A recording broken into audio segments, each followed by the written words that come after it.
여러분, 16세기 영국의 경험주의 철학자 프란시스 베이컨이 아는 것이 힘이다 라고 이야기를 했습니다. 그러나 인터넷의 발달과 요즘 AI의 출현으로 말미암아 현대는 지식 과잉 시대, 정보가 넘쳐나는 시대가 되었고, 이제는 더 이상 아는 것이 힘인 시대가 아니라 아는 것을 실천하는 것이 힘인 시대로 접어들었습니다. 아는 것이 힘인 시대가 아니라 아는 것을 실천하는 것이 힘인 시대로 접어들었습니다. 실제로 미국의 유명한 컨설턴트, 행동하지 않으면 인생이 바뀌지 않는다라는 책을 쓴 브라이언 트레이시나 실행이 답이다라는 책을 쓴 국내의 이민규 교수는 자신들의 연구에서 어떠한 결론을 내렸냐면 99%의 사람들이 모두가 다 수천 가지의 생각과 아이디어를 가지고 있다. 그러나 1%의 사람만이 그 생각을 행동으로 옮겨서 성공한다. 그러니까 생각은 누구나 다 해요. 생각은 누구나 다 하지요. 근데 그 생각을 실행으로 옮겨서 성공하는 사람들은 1%에 지나지 않는다라고 말하는 것입니다. 그래서 한국 속담에 어떤 속담이 있냐면 구슬이 서말이라도 꿰어야 보배. 구슬이, 돈이 아무리 많으면 뭐해. 쓰지 않으면. 여러분, 돈은 많이 가진 사람이 부자가 아니라 잘 쓰는 사람이 부자예요. 가지고 있으면 뭐하나. 내 자식이 부자지 내가 부자야. 여러분, 구슬이 서말이라도 꿰어야 보배라는 말이 있고, 중국의 고서 서경편에 보면 여러분, 예전에 지행합일이라는 아는 것과 행하는 것이 하나가 되어야지 된다. 지행합일이라는 단어가 서경 열명편에 나오는데, 여러분, 이 말은 무엇이냐?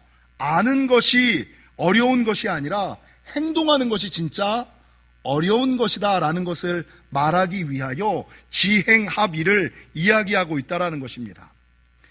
여러분, 신앙뿐만 아니라 인간관계에서도 이 공식은 여전히 동일하게 적용된다라고 생각합니다. 여러분, 성경의 진리와 인간관계의 해법을 모르는 사람이 어디 있어요? 우리가 지금 5번에 걸쳐서 관계를 변화시키는 방법들에 대해서 배웠고, 성경에서 믿음의 사람들이 어떻게 살아야 하는지를 끊임없이 말씀했음을 알고는 있는데, 문제는 내가 들었던 말씀이 실제적으로 힘으로 나타나느냐, 내가 아는 말씀이 실제적으로 변화를 가져오느냐 가져오지 않느냐. 듣는 것과 아는 것, 그리고 행하는 것 사이에는 너무나 큰 간격이 있다라는 것이죠. 여러분, 목회자도 이 기준을 따라 세 부류로 분류되는 거 아세요? 여러분, 세상에 목회자가 세 부류가 있어요. 첫 번째 목회자는 어떤 목회자냐면 많이 아는 목회자. 아는 거는 많아. 아는 게, 든 게 많아. 근데 문제는 내가 많이 알면 뭐예요? 그 아는 것을 전달하지 못하면 무슨 의미가 있어요? 내가 아무리 많이 알고 있어도 그 아는 것을 전달하지 못하고 나누지 못하면 그게 무슨 의미가 있어? 여러분, 더 넘어가서 내가 아는 대로 살지 못하는 목회자, 알기는 찰떡같이 너무나 잘하는데 삶은 개떡같이, 이런 얘기하면 안 되죠. 그렇게 살지 못하는 목회자가 무슨 의미가 있냐고요. 그래서 세상의 목회자는 첫 번째 많이 하는 목회자가 있어요. 근데 이 많이 하는 목회자 위에 여러분, 어떤 목회자가 있는지 아세요? 성도들이 가장 좋아하는 말 잘하는 목회자가 있어요. 말 잘하는 목회자. 근데 이 말 잘하는 목회자는 또 두 가지로 나뉘는데, 자기가 정말 알아서 말하는 사람과 자기도 모르면서 말만 잘하는 사람이 있어요. 또 자기가 아는 대로 살면서 말을 하는 사람과 자기는 자기가 말한 대로 살지도 못하면서 강단에서 그렇게 살라고 말하는 사람들이 있어요. 여러분, 이런 사람들을 뭐라 그래요? 가짜라 그러고 싹군이라 그러거든요.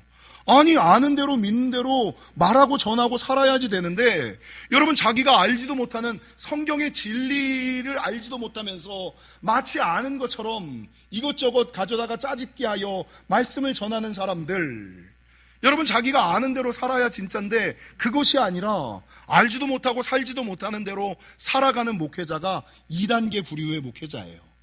그러면 가장 좋은 목회자가 어떤 목회자일까요? 여러분, 가장 좋은 목회자는 아는 대로 살고 내가 아는 대로 살고 산 대로 말하는 목회자. 내가 아는 대로 그렇게 내가 아는 성경의 진리대로 살고 내가 살아가는 것을. 그래서 여러분, 제 목회의 철학 가운데 한 가지가 뭐예요? 내 안사람에게 말하지 못하고 내 자녀에게 말하지 못하는 말씀은 성도들에게 전하지 않는다예요. 아니, 지 안사람에게도 전하지 못하는, 지 안사람도 변화시키지 못하고 전하지 못하는 말씀을 자기 자녀에게도 그렇게 살라고 말하지 못하는 말씀을 왜 성도들에게 전하냐고요. 그래서 가장 좋은 목회자는 아는 대로 살고 자기가 사는 대로 전하는 목회자, 이게 가장 좋은 목회자, 진짜 목회자, 이 세 부류로 나뉜다. 여러분, 동일하게 성경 로마서와 히브리서는 믿음을 강조하죠. 믿음이 중요하죠. 근데 야고보서, 특별히 야고보서 2장 26절은 영혼 없는 몸이 죽은 것 같이 행함이 없는 믿음은 죽은 것이니라. 야, 알면 뭐해? 예? 알면 뭐해? 행함이 없는데 그게 무슨 믿음이야? 그 죽은 믿음이고, 그 잠자는 믿음이고, 가치 없는 믿음이고, 능력이 나타나지 않는 믿음이지. 여러분, 나아가 예수님께서도 마태복음 7장 21절에서 나더러 주여 주여 하는 자마다 다 천국에 들어갈 것이 아니요 다만 하늘에 계신 내 아버지의 뜻대로 행하는 자라야만 천국에 들어갈 수 있을 것이다 라고 이야기하며, 신앙의 끝은 뭐예요? 여러분, 신앙의 끝은 아는 것이 아니라 행하는 거, 사는 거예요. 행하는 거, 실천하는 목회자, 행하는 사람이 진짜다. 여러분, 그러므로 사랑하는 성도 여러분, 지금까지 관계를 변화시키는 5가지 방법에 대해서 배우셨는데, 문제는 듣기만 알고 알기만 하는 것만으로는 절대로 변화가 일어나지 않는다. 여러분, 신앙생활을 하면서 성도들이 하는 착각 가운데 한 가지가 뭔지 아세요? 내가 들은 말씀의 수준이 성도들은 자기 믿음의 수준이라고 생각해요. 내가 아는 믿음의 수준을 성도들은 자기 믿음의 수준이라고 생각해요. 제가 이렇게 설교하면 여러분, 제가 설교하는 영적 수준이 여러분의 믿음의 영적 수준일까요? 그건 내 믿음의 수준이지 여러분의 믿음의 수준이 아니에요. 제가 묵상하고 제가 살아보고 전하는 말씀이기 때문에 그 믿음의 수준, 그 영적인 수준은 제 믿음의 수준이고 내 능력이지 여러분의 믿음의 수준이 아니에요. 근데 성도들은 내가 들은 말씀의 수준과 내가 아는 말씀의 수준이 내 믿음의 수준이다 라고 착각을 하는 거예요. 그리고 그런 착각 속에서 여러분, 능력이 나타나지 아니하고 역사가 나타나지 않으니까 내가 아는 것과 내가 들은 것과 능력 사이의 갭 때문에 사람들이 혼동하며 살아가는 경우들이 너무나 많이 있다라는 것이죠. 여러분, 바라는 것은 들은 대로 아는 대로 행함으로 실제적인 변화를 그러니까 내가 들은 말씀이 언제 능력으로 나타날까? 내가 아는 말씀이 언제 기적을 가져올까? 여러분, 언제요? 행함으로 순종할 때. 그래서 목사와 성도들이 하나 되어야지 된다는 게, 선포되는 말씀을 믿음으로 믿고 받고 그 말씀대로 살아가는 순종과 행함이 있을 때 여러분, 그 말씀이 내 말씀이 되고 내 안에서 능력으로 나타나는 거지, 들은 말씀이 아는 말씀이 내 믿음의 수준을 보여주는 것이 아니다. 여러분, 바라는 것은 들은 대로 아는 대로 행함으로 실제적인 변화를 경험하시는 저와 여러분이 되시기를 축원합니다. 여러분, 생각만으로는 인생이 변하지 아니하고 꿈은 실천을 통해서만 이루어진다. 꿈은 실천을 통해서만 이루어진다. 그러면 왜 사람들이 자기의 생각을 행동으로 실천하지 못할까? 여러분, 우리가 아는 거는 너무나 잘 알잖아요. 들은 거는 우리가 들음이 부족해서 능력이 안 나타나고 아는 게 부족해서 하나님의 은혜가 안 베풀어집니까? 들은 거는 많고 아는 거는 많은데 왜 들은 말씀과 아는 말씀이 내 삶 가운데서 실천으로 연결되지 않을까? 저는 3가지 이유라고 생각해요. 여러분, 자기의 생각이 변화로 나타나지 않는 첫 번째 이유는 불안과 두려움, 과거의 부정적인 경험 때문이다라고 생각해요. 그러니까 사람들이 말씀을 듣기는 들어요. 말씀을 듣고 나서 저 말씀대로 하면 될까? 한다고 될까? 나 예전에 해봤는데 옛날에 해봤는데 안 됐어. 그리고 오히려 부작용이 있었어. 여러분, 하면 될까? 한다고 될까? 나 예전에 해봤는데 안 됐어 라는 미래에 대한 불안과 두려움, 과거의 부정적인 경험과 생각이 내 영혼에 여러분 생각의 견고한 진으로 자리 잡혀서 하나님께서 믿음의 사람에게 주시는 최고의 축복이 뭐라고요? 우리가 속해 있는 교단을 개혁교회라고 얘기를 하는데, 개혁교회의 정신이 뭐예요? 날마다 더하시는 하나님의 은혜. 여러분, 살면 살수록, 믿으면 믿을수록, 다니면 다닐수록 날마다 좋아지고 나아지는 거. 그리고 더 큰 축복은 뭡니까? 날마다 새롭게 하시는 하나님의 은총. 여러분은 믿음의 제자리 걸음은 없는 거예요.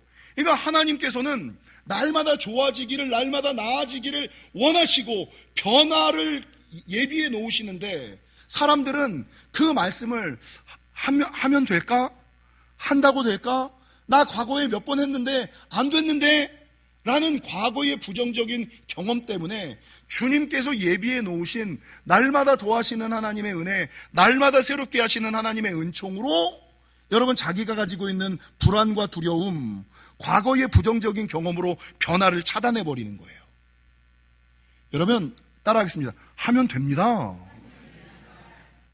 옛날에는 안 됐을지 몰라도 끊임없이 노력하시다 보면 하나님께서 풀어주시고 열어주시는 놀라운 역사가 있다는 거죠. 여러분, 생각이 행동으로 바뀌지 못하는 두 번째 이유는 자기 합리화 때문입니다. 앞서 말씀드린 것은 미래에 대한 불안과 두려움, 과거의 부정적인 경험 때문에 사람들이 생각을 경험으로 옮기지 못할 뿐만 아니라 보통 사람들이 가지고 있는 방어 기제로서의 자기 합리화 때문에 사람들이 생각을 행동으로 바꾸질 못해요. 여러분, 자기 합리화를 하는 사람들은 문제가 터졌을 때 항상 어떤 공통점을 갖냐면 그 문제의 이유를 이런 사람들은 어디서 찾아요? 제가 카톨릭에서 꼭 배워야지 되는 한 가지를 꼽자면 뭐냐면 따라하겠습니다. 내 탓이요. 여러분, 변화가 일어나려면 나의 부족과 연약함, 문제의 근원이 나에게도 있음을 먼저 인정하고 나서 타인을 바라보고 상황을 바라보고 여러분 여건을 바라보고 조건을 바라봐야 되거든요. 근데 항상 자기 합리화에 길들여져 있는 사람들은 무슨 문제가 터지면 문제 발생의 원인을 누구에게서 찾냐면 자기에게서 찾는 것이 아니라 타인에게서 찾아요. 너 때문에 그런 거야. 나는 잘하려고 했는데 네가 문제였잖아. 그리고 우리는 잘하려고 했는데 상황이, 환경이, 여건이, 조건이 그래서 그런 거잖아. 여러분, 그래서 그런 거예요? 출발은 뭐예요? 여러분, 관계의 문제에 일방은 없다. 관계의 문제는 항상 쌍방이다 라는 것을 인정하고, 혹시나 내 안에 부족함과 모자람과 연약함 때문에 이 문제가 발생할 수 있었음을 인지하고 자기 합리화를 하지 않는 거. 이 자기를 합리화하려고 하는 이 방어 기제. 여러분, 이 자기 합리화에 길들여져 있는 사람들이 자주 하는 용어는 난 잘못한 게 없어. 난 원래 그런 사람이야. 난 원래 이런 거를 못해. 그거 내 성격이야. 내 기질이야. 여러분, 관계를 해결하려면 기질을 뛰어넘어야 될까요? 뛰어넘지 말아야 될까요? 기질을 뛰어넘지 못하는데, 성격을 뛰어넘지 못하는데 관계가 바뀌어요? 자기 잘못을 인정하지 않는데 타인의 잘못을 인정할까요? 나도 내 잘못을 인정하지 않는데 그 사람이 그 사람의 잘못을 인정할까요? 안 하죠. 내가 내 잘못을 인정해야 타인도 자기의 잘못을 인정하고 대화가 되기 시작하는 거지. 내가 내 잘못을 인정하지 않는데 타인이 자기의 잘못을 인정하고, 여러분, 이게 문제 해결이 될 수가 없다라는 것이죠. 그래서 제가 이 관계를 변화시키는 5가지 관계, 첫 번째 스텝이 뭐냐?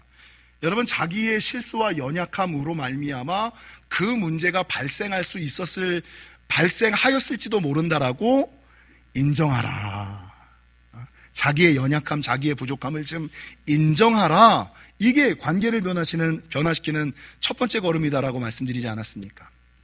그래서 여러분, 생각을 실천으로 바꾸기 위해서는 그 막는 이유는 불안과 두려움, 과거의 부정적인 경험뿐만 아니라 내 안에 자기 합리화를 하려는 자기중심적인 자기 필요적인 그 모든 것들을 내려놓으셔야 관계가 해결되어진다. 세 번째, 생각을 실천으로 나아가지 못하는 이유는 여러분 게으름 때문입니다. 오늘부터 할 필요가 있을까? 언젠간 되겠지. 굳이 오늘부터 그런 일을 할 필요가 있을까? 하나님께서 상황과 환경과 여건과 조건을 만들어 주시겠지라는 들은 말씀대로 바로 살고자 하는 마음이 아니라 천천히 서서히 살아도 되겠지라고 생각하는 여러분 게으름과 영적인 게으름, 이런 것들 때문에 내가 들은 말씀, 내가 아는 말씀이 삶으로 연결되어 능력으로 나타나지 않는 경우들이 너무나 많이 있다는 거죠. 여러분, 그 호메호골이라는 사자성어 아세요?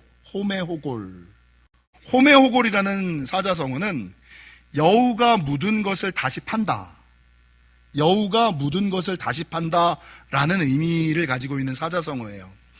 이 여우는 영악한 동물이라는 거 아시잖아요. 그러니까 웬만해서 머리가 너무 좋다 보니까 무슨 일을 그냥 바로 하는 것이 아니라 항상 생각하고 항상 의심하고 항상 두들겨보는, 그러니까 자기가 묻어놓고 나서 제대로 묻었는지를 확인하기 위하여 다시 파보고, 제대로 묻었구나 그러고 다시 묻고, 그리고 진짜 잘 묻었는지 다시 파보고, 이게 이제 호메호골이라는 사자성어. 이 호메호골의 뜻은 무엇이냐? 의심이 많으면 성공하지 못한다. 너무 생각이 많으면 성공으로 나아가지 못한다라는 의미를 이 호메오골이라는 사자성어가 포함하고 있거든요. 여러분, 예전에 여우 한 마리가 길가를 가다가 땅바닥에 떨어진 고깃덩어리를 하나 발견을 했어요. 이야, 웬 떡이냐? 아니, 고깃덩어리가 땅바닥에 떨어져 있네. 우와, 너무 좋다. 그리고 먹으려고 딱 하다가 혹시 이거 누군가가 나를 잡으려고 독을 탔거나 덫을 놓은 게 아닐까라는 생각이 싹 스치는 거예요. 그래서 아이고, 내가 그 정도로 넘어갈 여우가 아니지. 그리고 이제 그걸 거들떠보지 않고 자기 갈 길을 가는 거예요. 한참 걸어가다가 야, 이게 나를 잡으려고 독을 넣거나 덫을 놓은 것이 아니라 진짜로 누군가가 모르고 떨군 건 아닐까라는 생각이 들어요. 다시금 들어와서 딱 보니까 아이고, 진짜로 이 고기에 흙이 묻어 있거든. 거봐, 이게 만약에 누군가를 잡으려고 했었으면 그 옆에 독이 있거나 뭔가 환경이 있거나 닻이 있어야지 했는데, 어이구, 이 고깃덩이에는 흙이 묻어 있는 걸 보니까 이건 실수로 떨어뜨린 거야. 이건 먹어도 될 것 같아. 그리고 먹으려고 딱 하다가 아니야, 사람이 그렇게 바보스럽지 않는데 내가 그 정도 생각을 할 거라고 사냥꾼도 그 정도는 생각할 거야. 그래서 일부러 내가 나를 방심하게 하기 위하여 일부러 거기에다가 흙을 묻혀놓은 걸 수도 있어 라는 생각을 몇 번을 반복해요? 9번을 반복하다가 끝내 그것을 먹었다 못 먹었다? 네, 이게 호메오골이에요. 너무 생각이 많으면, 너무 의심이 많으면 여러분, 끝내 아무것도 주지 못한다, 아무것도 갖지 못한다라는 의미를 담고 있죠. 사랑하는 성도 여러분, 내가 오늘 아무것도 안 하면 내일은 오늘과 똑같은 삶을 살아가셔야 돼요.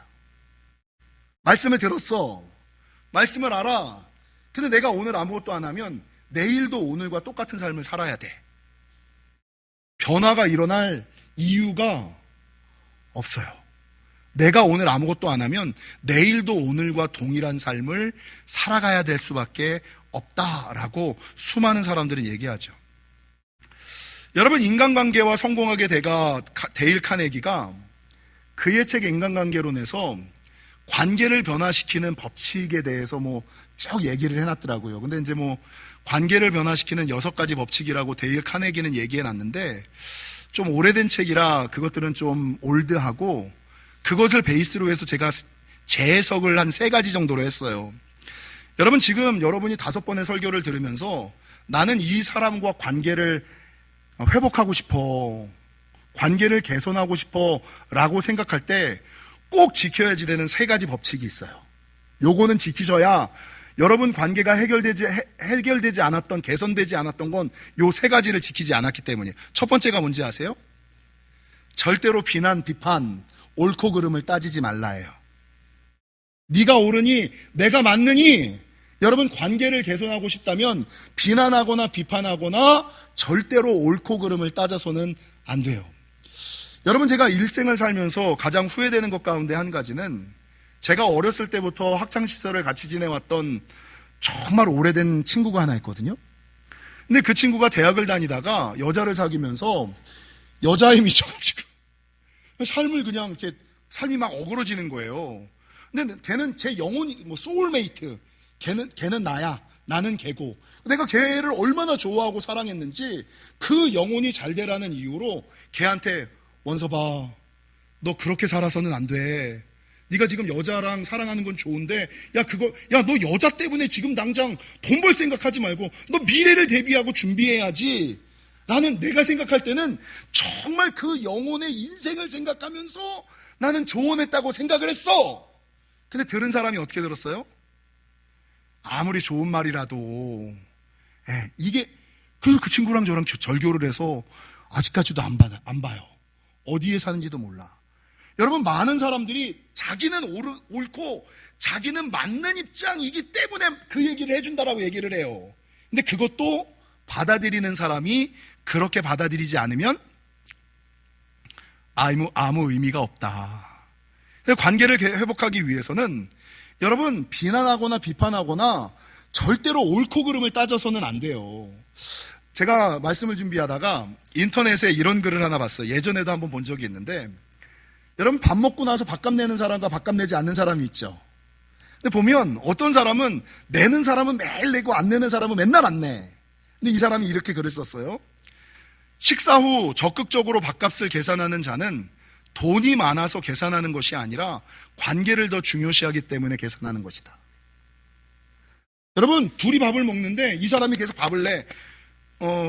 제가 성도들이랑 밥 먹으면 제가 밥값을 많이 내거든요. 여러분이 돈이 많을까요? 제가 돈이 많을까요? 제가 많아요? 여러분이 훨씬 많죠. 근데 밥값은 제가 더 많이 내요. 여러분, 제가 돈이 많아서 밥값을 낼까요? 아니요. 관계를 더 중요시하니까.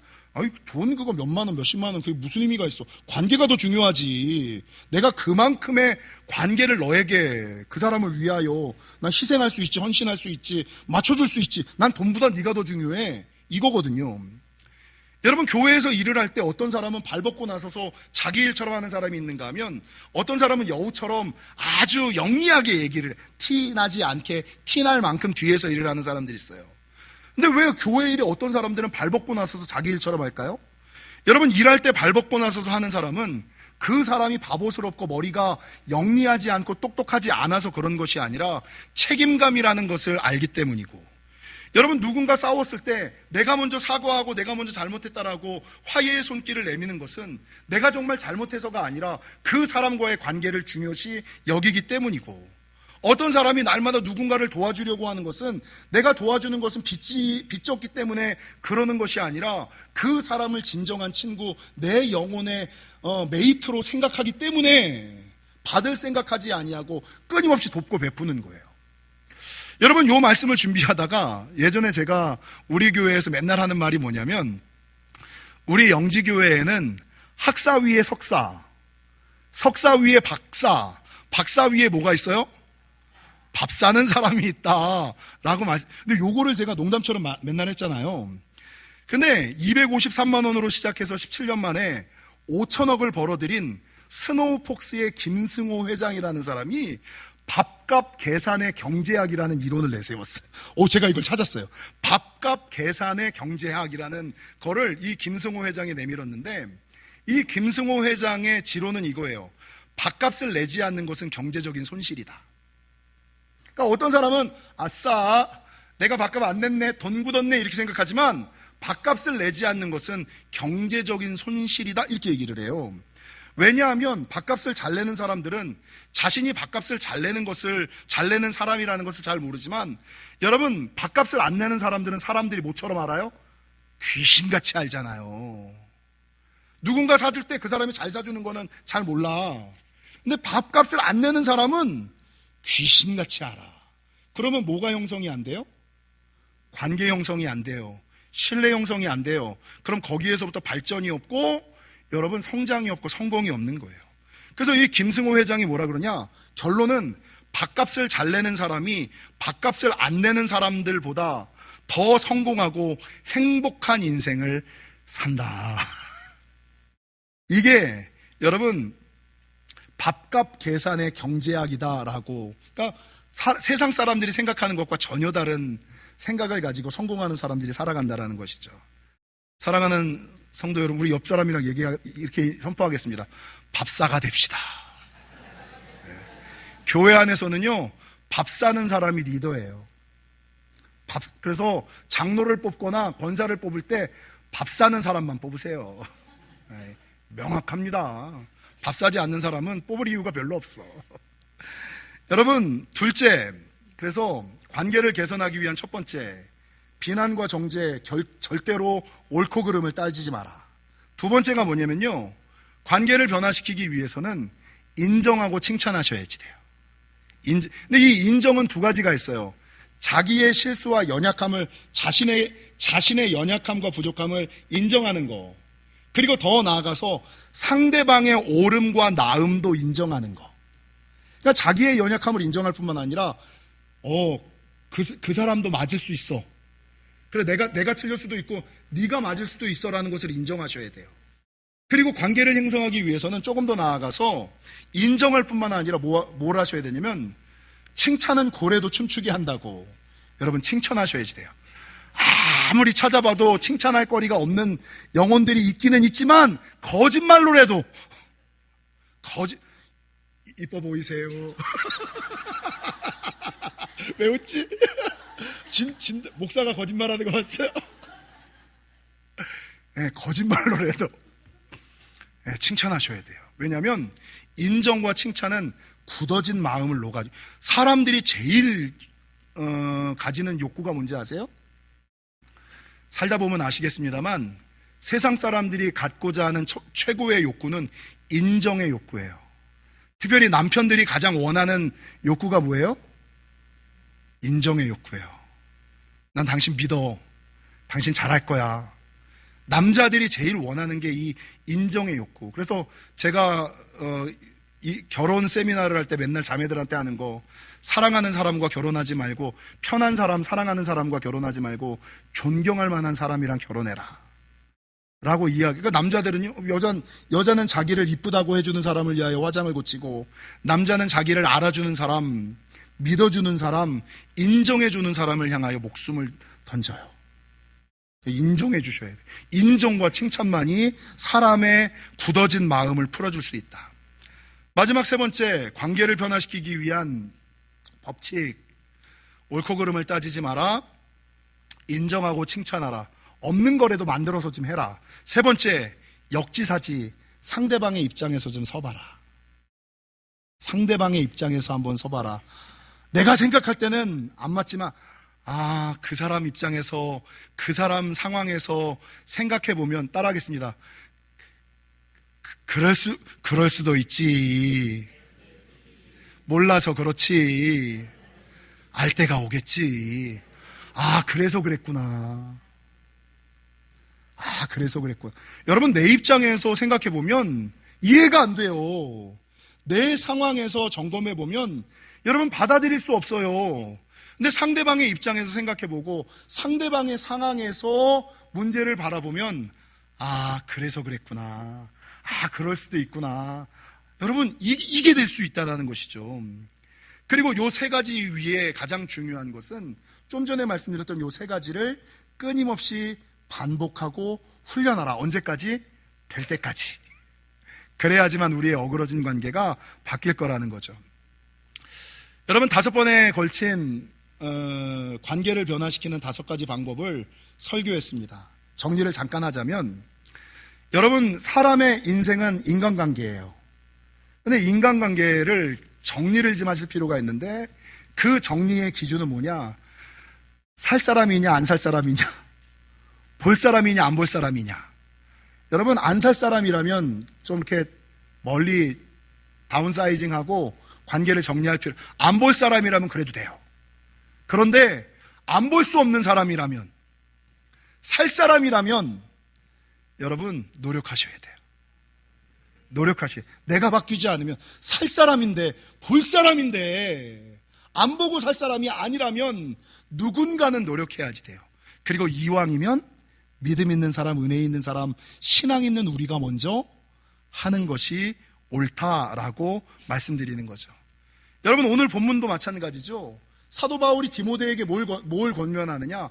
네가 배우고 아는 것을 끊임없이 하되 전념하고 전심하고 전력하라, 이렇게 하거든요. 전심이 뭐예요? 전념이 뭐예요? 생각을 담으라는 것, 생각을 다해서 하라는 거죠. 전심이 뭐예요? 마음을 다해서 하라는 거죠. 전력이 뭐예요? 힘을 다하여 해야지만, 그것도 끊임없이 끝까지 노력해야지만 겨우